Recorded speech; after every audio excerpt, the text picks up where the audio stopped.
Sir এই যে এই পাশ থেকে আমাদের এর মধ্যে জুড়ো মাছ উঠে স্যার। আমি যদি মাছ ধরতাম ওই রাত্রে ওইটাই করে দিয়ে কোনকে 10 কেজি আমি জুড়ো মাছ, পুঁটি মাছ আর এই মাছ ধরতে পারতাম। একবার এই মুখো দৌড়াই গেছি, ওই মুখো খাবার দিছি, আবার এই মুখো বাড়ো স্যার।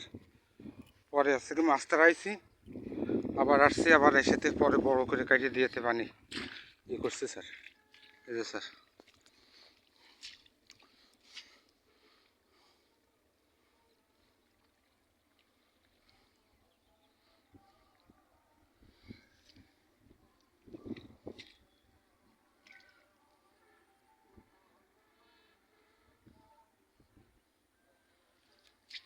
এখন স্যার আমার আছে আম গাছের 1 ঘাট করলে পানি আছে, আর বাদ বাকি ইনশাল্লাহ সব টানি চলে গেছে।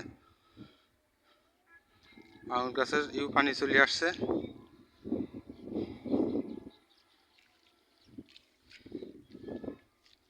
এই 4টি না আসলে স্যার কি অবস্থা হয়ে যেত আমার, কোনকো 10 মনে বেশি মাছ চলে যেত স্যার। আসসালামু আলাইকুম স্যার।